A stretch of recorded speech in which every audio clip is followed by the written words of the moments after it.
Hello, Susie. Welcome to the podcast. How are you doing? Hello, thank you for having me. Yeah, good, thank you.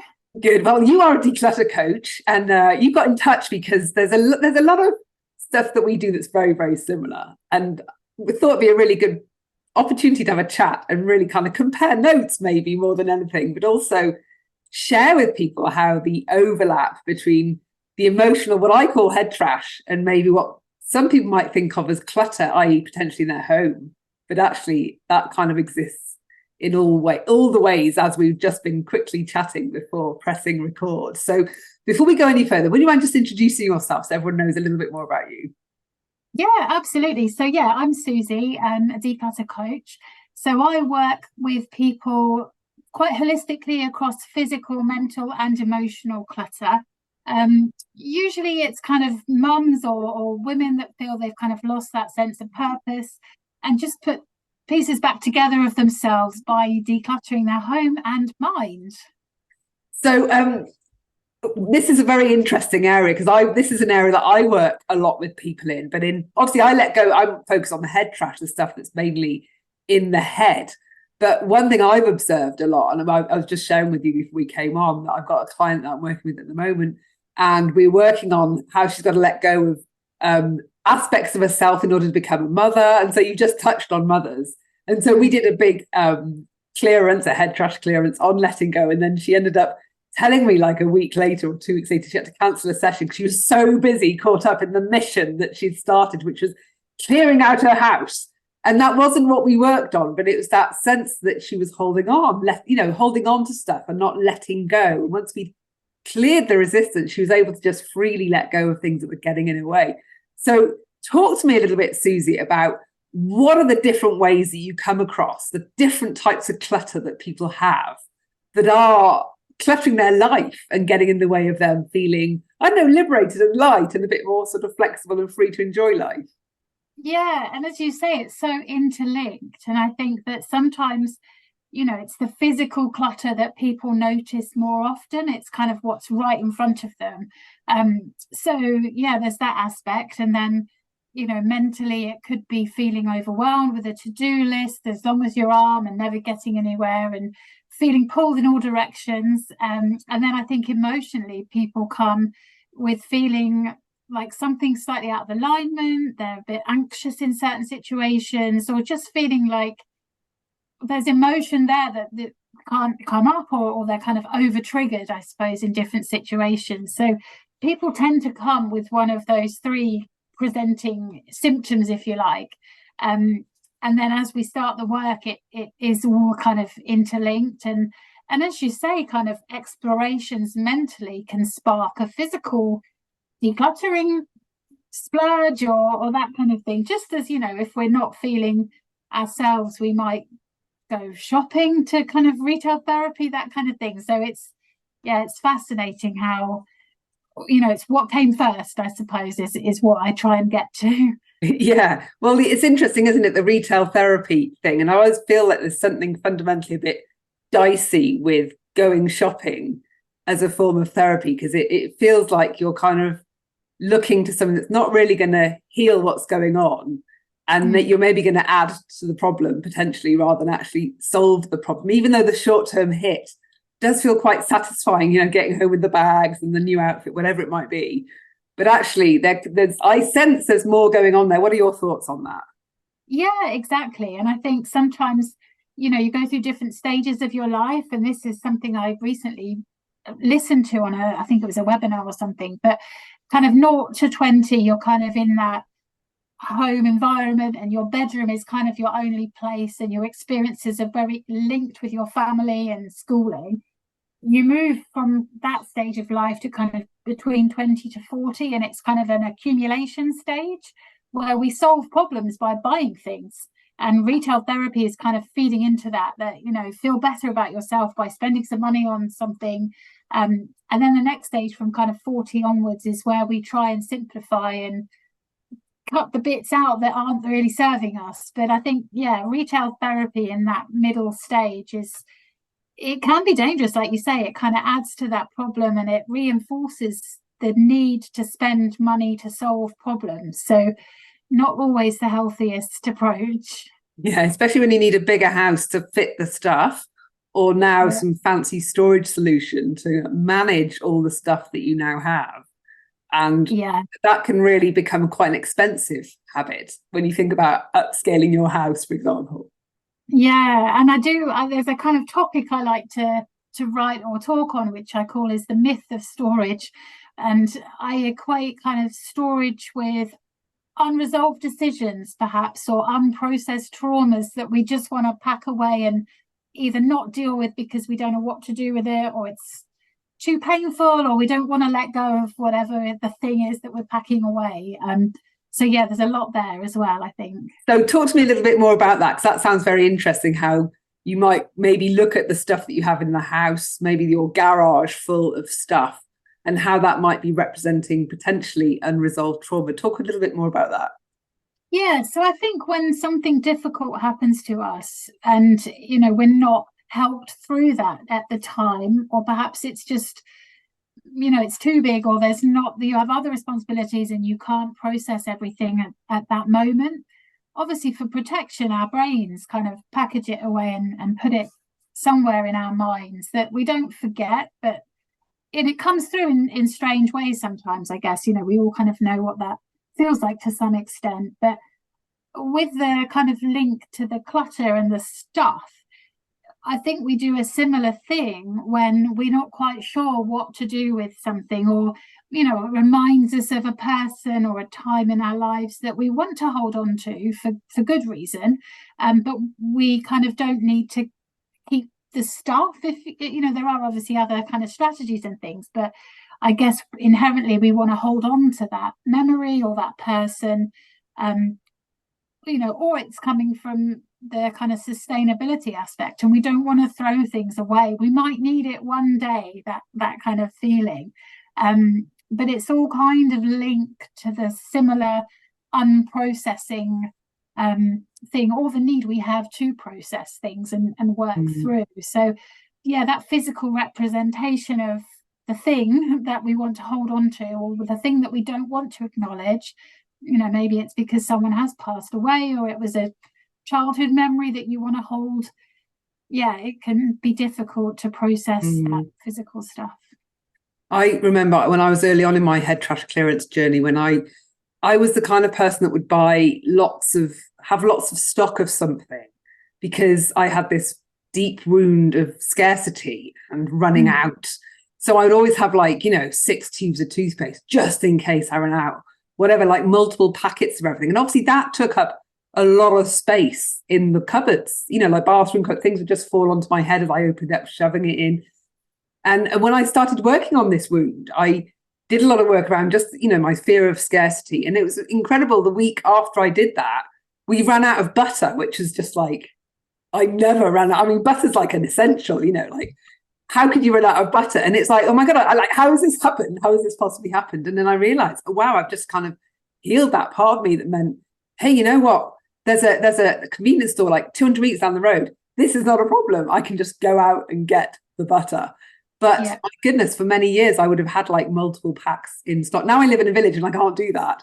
So now I actually have to stock for practical reasons, because we don't have that facility. Whereas back then I could have just gone and bought whatever I needed, to an extent, very, very quickly. So yeah, this idea of scarcity, and you touched on that, this idea of not wanting to throw it away just in case I need it, which is, what if I need this thing and then I've thrown it and I don't have it anymore? Well, maybe you could just get another one. So what is it speaking to? Maybe when people are holding on to stuff, maybe there isn't that emotional attachment going on, but maybe there's this, and maybe now we can rationalize it with sustainability, because that's a really nice explanation. Well, I'm not going to throw that, because I'm going to upcycle it, or I'm going to recycle it. I'm going to sew up that hole in my jeans and put a patch on. Are you really just saying that to yourself? Or where do we draw the line between it being a sustainable choice and it being a sign of clutter, emotional clutter, that we maybe need to kind of confront? Yeah, there's a couple of things there. So the first thing is about another one of the kind of strategies I use, I suppose, is the world is your warehouse. So it's very similar to that when you were explaining about, you know, keeping a lot of stock of things just in case, and that worry that you are going to be in a situation where you don't have what you need. But what you say about realizing that actually, you know, if you've got a toothpaste and one more, you know that you can always replenish. So there's that kind of aspect. In terms of the kind of scarcity feeling, and you know, that kind of, what if I can't get it, that feeling is what we kind of coach on, because I think that's the kind of impact that it's having. And then when you talk about the keeping something just in case, or are you ever going to actually get round to it, it's quite I suppose a micro process. You really do have to look at the things that you're keeping one by one, because it can be quite I guess overwhelming to deal with it all at once. But something somebody said to me, and I think this is when I was moving house a few years ago, is if you can replace something in 20 minutes or less than $20, just get rid of it. You know, not for everything, but the things that you are questioning, do I need this? Well, if you can get hold of it in 20 minutes for less than $20, it's probably not worth keeping if you're asking yourself those questions. So that can be quite an interesting activity. Yeah, no, that's a nice, easy criteria, isn't it, to decide whether or not you can get rid of something. And I think, but like recently I've left the UK to move to France, and in the UK there's very much a culture of, if you order today you'll get it tomorrow, you're very close to things, whereas now I'm in a situation where there's no way I'll be able to replace stuff in 20 minutes. I mean, that's just a dreamland. So suddenly I've got, according to that criteria, I've got perfectly good reason to never throw anything. So that's not going to help me in that situation. So I guess you do need to be a little bit more, add a little bit of flexibility to that. But the $20 or the £20 or whatever currency you're in, as long as it's, not, I can't think of currencies where it all goes a little bit crazy in terms of numbers. That's a sensible way to put that, so that you can make a decision as to whether or not to get rid of it. What about, talk to me about clothes, because clothes seem to be an area that I think has got quite a lot of emotional stuff tied into it. So I don't want to sort of lead this, but you take the reins here. Like, talk to me about clothes and, getting rid of clothes. And you work a lot with women, so I imagine that this is huge. Like, I will get back in those jeans. Honest, what does it say about how they feel about their own shape or where they are in life? Like, talk to me about clothes. Yeah, and I think you're right. There is that emotional side, and clothes are really quite key to our identities. And I think, especially as women, we go through different kind of phases of our life when perhaps, before a relationship, before a marriage, before we have children, and kind of, also with the whole COVID situation, I think we were at home for months on end, and clothes took a different kind of role. We were looking more for comfort perhaps, or, just practicalities of things. But I think it's that kind of identity that exists with our clothes and the stages of our lives that really tie certain pieces into our emotions. And, there's the whole thing about if clothes don't fit and you have to move to a new size, and then you've got all the clothes from before. And yeah, I think it can be really difficult because we don't want to let go of that wonderful time when we were slimmer perhaps, or even if we were bigger at that stage, whatever it is that we what that represents to us in terms of our identity. So it is difficult, and I always say, don't throw anything away that you're not ready to, because sometimes it's that wrench that then creates a new kind of trauma or a new problem for people. But I think asking yourself, what is it costing you by holding on to all of these things? And, with clothes, perhaps it's about, it's costing you, well, obviously the practical side, like wardrobe space, and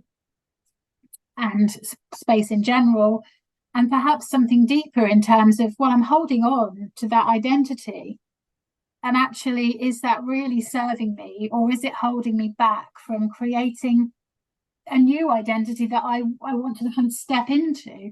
But it is a big thing, a big it's category. huge. Yeah. And I mean, it feels like, excuse me, when I became a mother, I held on some close. I really wanted to get back to pre-baby life, I think. And I think for a long time I was not denying that I was a mother, because that sounds like child neglect. So I wasn't that far, but it was very much like resisting the mother in me and still thinking that I was this person that had freedom and I could just do what I wanted. And it's like, no, you can't. And I think I arrived into motherhood kind of screeching with my, like my feet ahead, like, no, I don't know if I can handle, like, this is, I want to be where I was before this responsibility maybe. And so I resisted.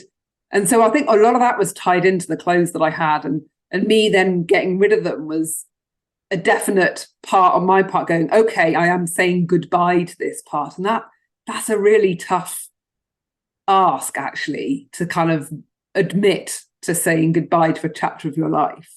Yeah. And how do you help people over that hump? Because that feels like a big one. Yeah, and it's a lot, obviously the non-judgment that we bring as coaches and the kind of safe environment. And I guess it is helping the person recognize when and where they feel ready to kind of move on. And it is always a little bit different for everyone. As you describe, it was that kind of the change of identity to being a mother and all of the things that past life kind of represented in terms of freedom but also it's about how do you bring those values and needs into your current identity, and realizing that you have a choice of who you are and who you are that shows up as that new identity. So yeah, there's definitely themes about moving into a new kind of being, but also recognizing what you don't want to leave behind, because you may choose to leave behind the clothes and the physical,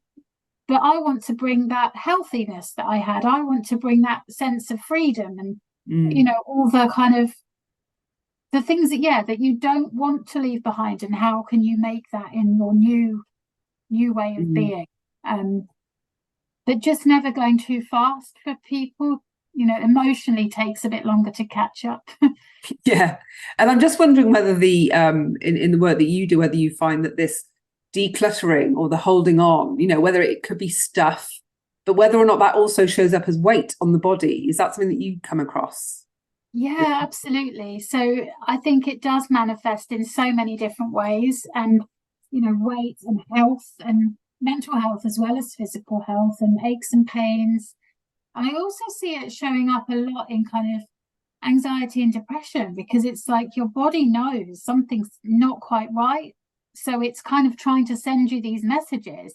And when things are out of alignment, whether it's a relationship that needs to be decluttered, or a physical environment, or you're just not meeting your values as much as you could be doing, it shows up in physical and mental and in every way, including as you say, kind of weight and body. Yeah. So what kind of process? I mean, you've touched on a lot of things, like the alignment of your values, living in accordance to your values, showing where you're maybe not like expressing your values or maybe authentically, whether there may be things that you have in your life that are not aligned, whether that's the relationship. So what might be some of the key steps that you might sort of walk people through to help them to kind of work through this maybe a little bit faster than they might if they were just left to their own devices? Yeah, exactly. It's about changing their perceptions, I suppose, and perspectives on things, and really working out what they want. So we do quite a lot of visioning about the future, and then kind of getting under the skin of why that's not possible now. So lots of limiting beliefs that might be getting in the way, that people don't necessarily recognize, because it's just how they see the world. So we try and shift that kind of view of the world, if you like. Obviously a lot of values work. We do some practical stuff as well. So we use, you may have heard of the Wheel of Life. So you kind of look at different aspects of your life. We also do it for home. So different rooms or categories, and how good or not people are feeling about certain categories. There's a little bit of NLP, a bit of that, a bit of transaction analysis to kind of work out where you are in terms of relationships and taking control, if you like. What you can and can't control is a big thing. But yeah, lots of things up my sleeve. It's kind of less prescriptive in terms of what I might pull out the bag, but more I kind of chart the journey, if you like, for the person. And in terms of people's houses, I mean, that must be super interesting. And so I'm quite nosy. So the idea of going in and kind of having a peek about, are there any kind of rooms that really symbolize the epitome of their challenge? Like, I don't know, maybe it's mainly in the bedroom and the clothes, or maybe it's the kitchen. I don't know, maybe it's the garage. I mean, is there sort of certain spaces where you really see this on full display, or is it just different for everybody? I mean, it is different, but there are some kind of key red flags, if you like. Okay. So definitely a full up garage or loft, I see as that really long-standing, I don't want to say issues, it feels a bit judgmental, but long-standing things that haven't been dealt with, perhaps. Yeah, you would build up. Build up, yeah. So you see those kind of put away areas. Bedroom is more, I've seen more in the female clients that I've had, because that is really where I think we as women, that's our kind of sanctuary type place. We keep our makeup, if you use makeup, and clothes and all of the things that we use to prepare ourselves for the world, if you see what I mean. So often kind of bedside tables, tops of drawers, things like that can get quite cluttered. And then day-to-day spaces. So often it is about the sideboards or the tables or where there's a spare surface, that often gets quite cluttered.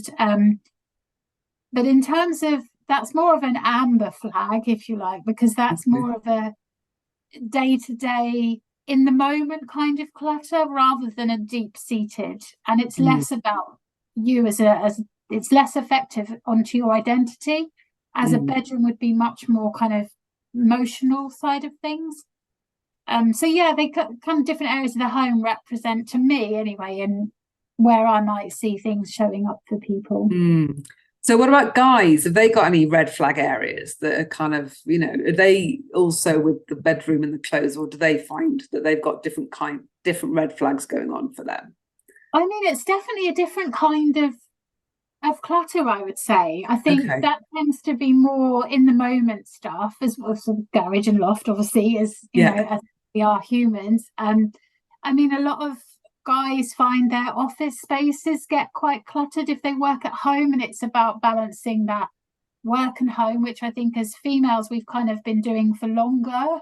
Having to juggle more around childcare and things like that. But yeah, and I think men, it can often be linked to a hobby, is how it shows up, and that's what's their kind of presenting thing, is that they have this hobby or interest that perhaps their partner's not quite on board with all the stuff. But again, that's kind of their identity, and perhaps childhood things that they don't want to. So it all comes back to similar roots, I think, but maybe looks different on the surface. Yeah. And if somebody was sort of looking at, just heard you describe some red flags, they're like, oh my God, my garage is rammed. And, whatever they go, yeah, okay, I've got a situation here.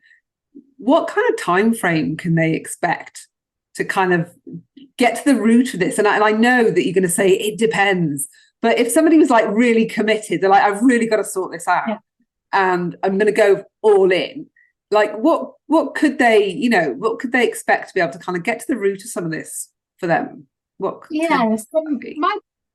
program is a minimum of 3 months.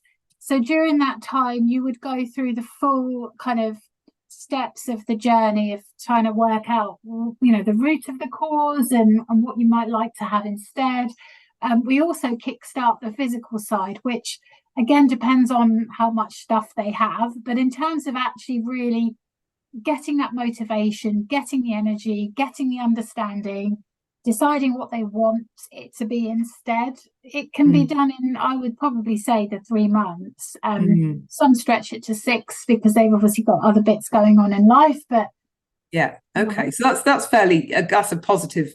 That's a changing thing around quickly. Now I'm just wondering, we kind of assuming that it means, you know, you've got these decluttering challenges, let's say, generally if you've got a house that's full of stuff, but do you come across this need to declutter and where it might be more on the emotional, like let's say I'm talking about to-do lists or overwhelming tasks where your head is completely like overrun, but maybe they live in a bit of a Zen environment or a bit of a minimalist, like does it always show up in the environment? Or do you find that sometimes people that maybe they make allowances, like they need to have it completely neat and tidy around them because the inside of their head is just so cluttered that if it was cluttered on the outside and the inside, they probably would just start glitching and not functioning.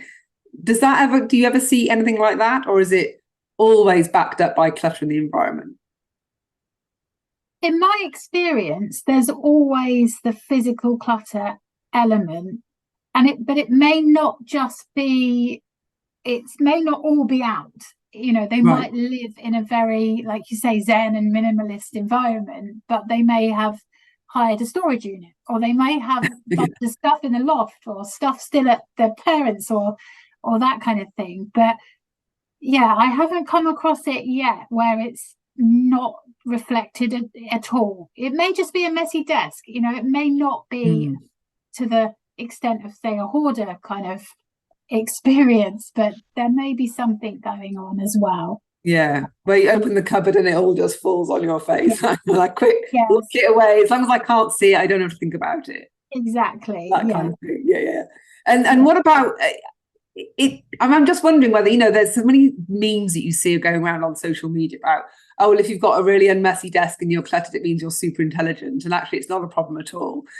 Do you buy into that, or is that just a meme? I mean, that one's just a meme. I do think that a clear space helps you untangle, I guess, in your words, the head trash. You know, it does enable that to come out. But I think there's also a side of the madness of genius, and not to judge your ability and intelligence on your space. Just like I don't believe in laziness, I always think there's something else. You know, maybe it's just motivation, but I wouldn't call it laziness. So some of the memes, they ring true, don't they? But some I would think are just not fair. Not fair on people. I'm intrigued by your comment that you don't believe in laziness.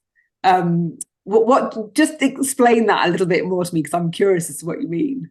Yeah, so I think people blame themselves quite often, you know, if they haven't got something done or they don't want to do it, and they will just say, oh, I'm just too lazy.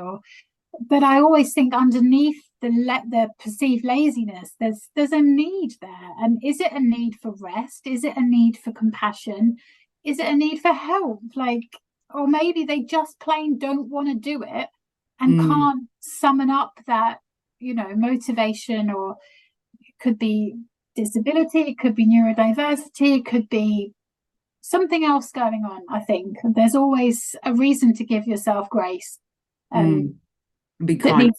Be kind and really understand yourself more to know why, because, you know, I don't think there's any kind of morality in housework or working hard for no reason, perhaps. You know, it's not a moral issue, it's something else.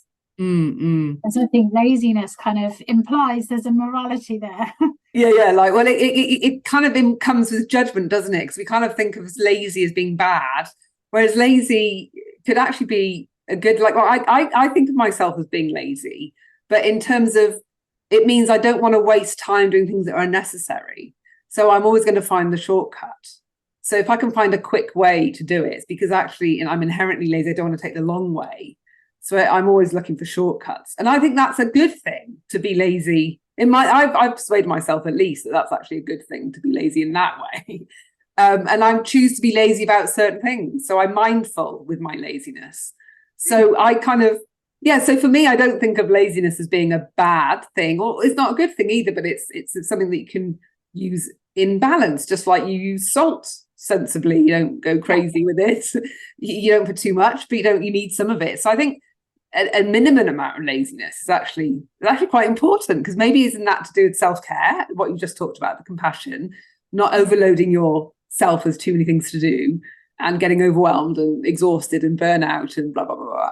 So yeah, I was just interested in the laziness, because I think there's a whole, sometimes when confronted with your clutter, you feel this inherent kind of like heaviness and, oh, I just don't want to sort it because it just feels like too much hard work. And I just don't have the energy to wade through that. But maybe I don't have the emotional energy to tackle that task right now, because it feels like it's going to call up too much of me. And maybe I'm going to have to confront a few hard truths I'm not quite ready to confront yet. So I'm just going to put that over there. Do you see that at all? Yeah, and maybe it's reframing laziness, that actually, don't use laziness as a stick to beat yourself with. And if you want to use the word as a way to describe that, compassion and taking a rest when you need to, and finding the quickest way, totally common sense, isn't it? Like, why waste energy? Then that's all right, isn't it? It's, just don't use it as a stick to beat yourself with. Yeah. So in terms of, we've talked about emotional decluttering, we've talked about physical decluttering. Is spiritual decluttering a thing, or is that not a thing?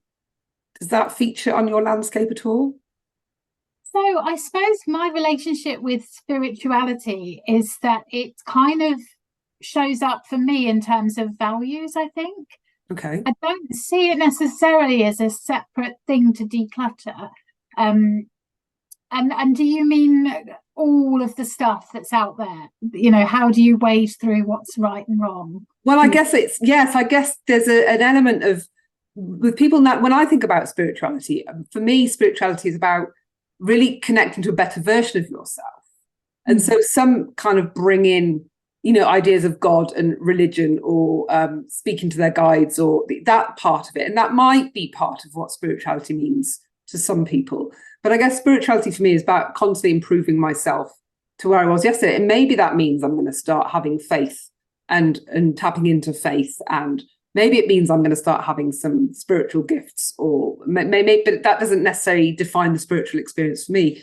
But I guess when we think about personal development, there's our spiritual being, there's our physical being, there's our emotional self, there's these different facets of ourselves that exist. And so I'm just curious as to what decluttering might look like from a spiritual perspective, if at all that is a thing. I guess when I would think about it, if you mentioned it's maybe to do with your values, so honing in on the way that I maybe look at it, which is being a better version of yourself. Maybe your values do shift, especially maybe when you become a parent, where you go, hang on a minute, I need to maybe declutter.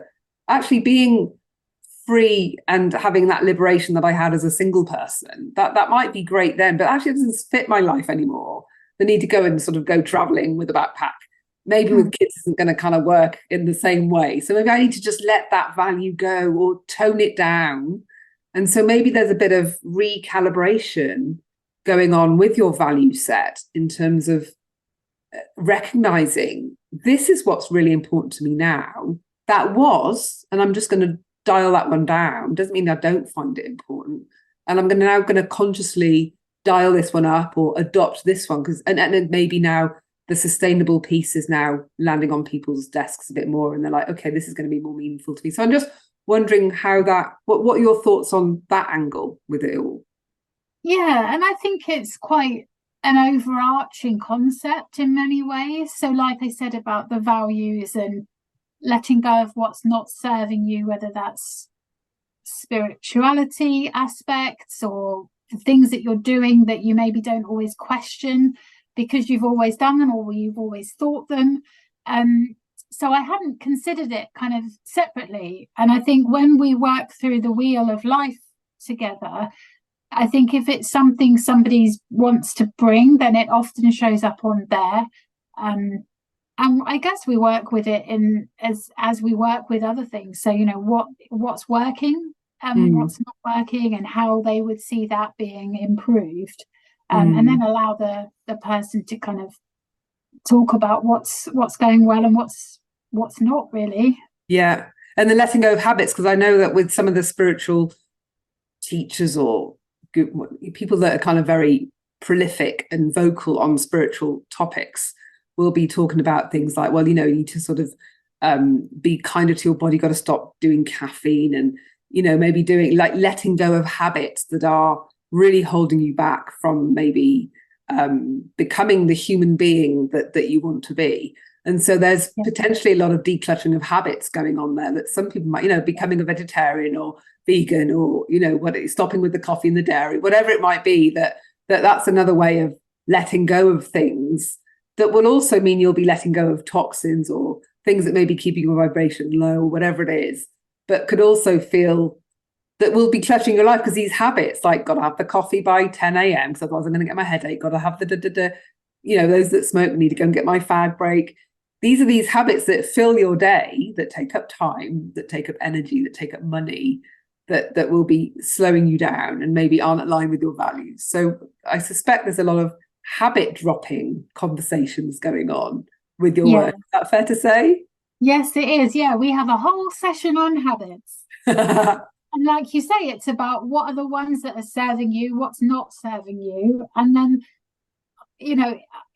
I am a coach, but often it's not pure coaching. There's a lot of kind of strategy and things to implement. But yeah, that, as you say, it's a real big thing. There's a lot of thought around habits out there, at the moment.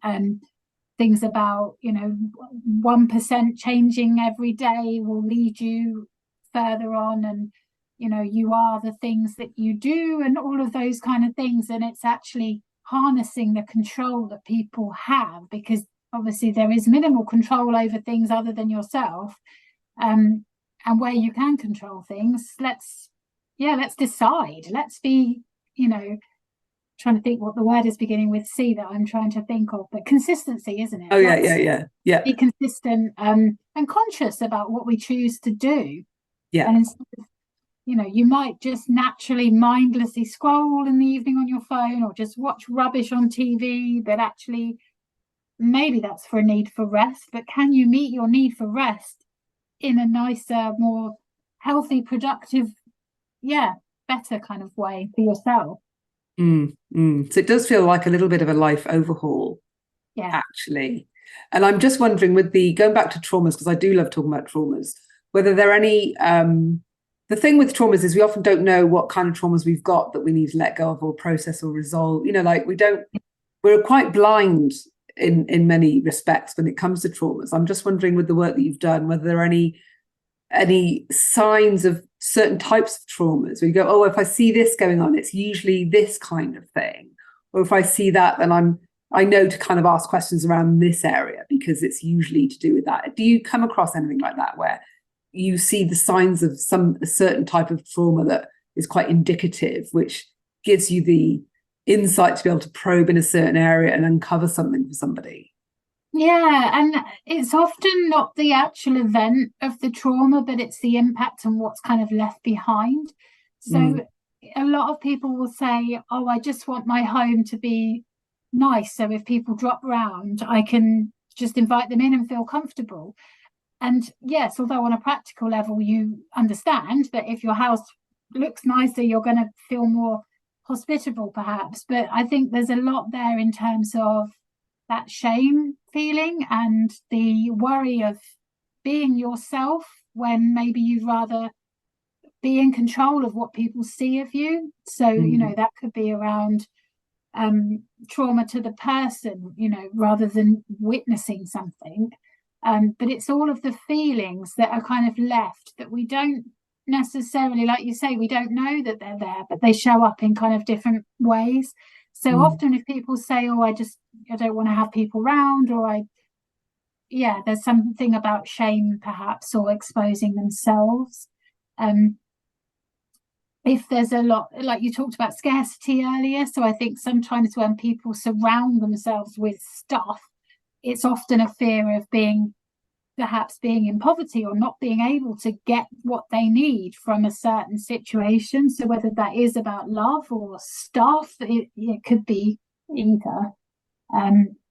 Just trying to think of other kind of, I think if there's a clothes thing going on, that could be about the identity. So that could be a trauma to do with changing your identity. So losing a job, or, even having a child is often positive mostly, but there could be trauma around the changes or a breakdown of a relationship. Endless traumas really as humans. There are. And do you find that when you're working with people and you maybe uncover that, are people, do they go, oh yeah, no, actually you're right, and they're totally there? Or are they sometimes, oh my goodness, I never even realized that was a trauma? Like, what kind of, do you get maybe both of those responses? Is it, what do you typically get when you kind of start hunting down the trauma route with people?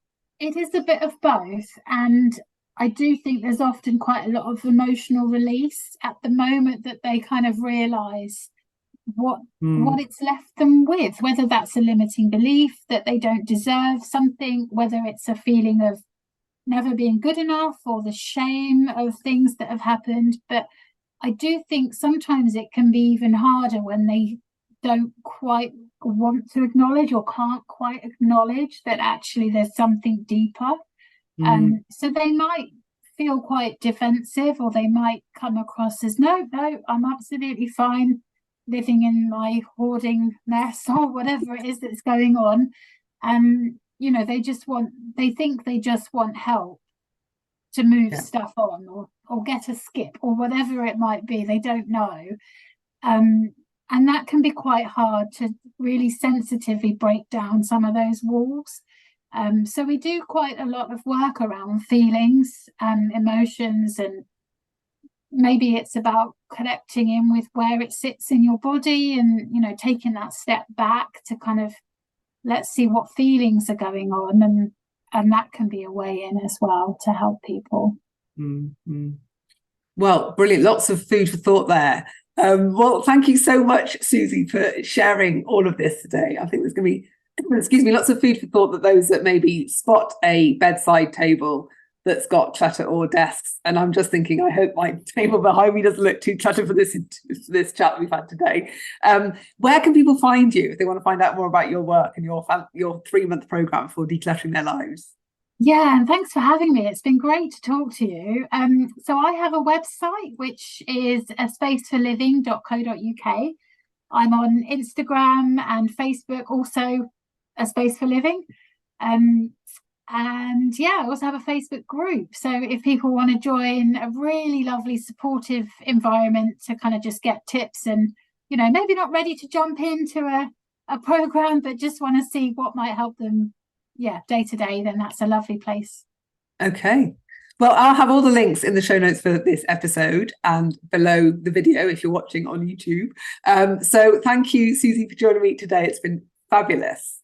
Thank you for having me.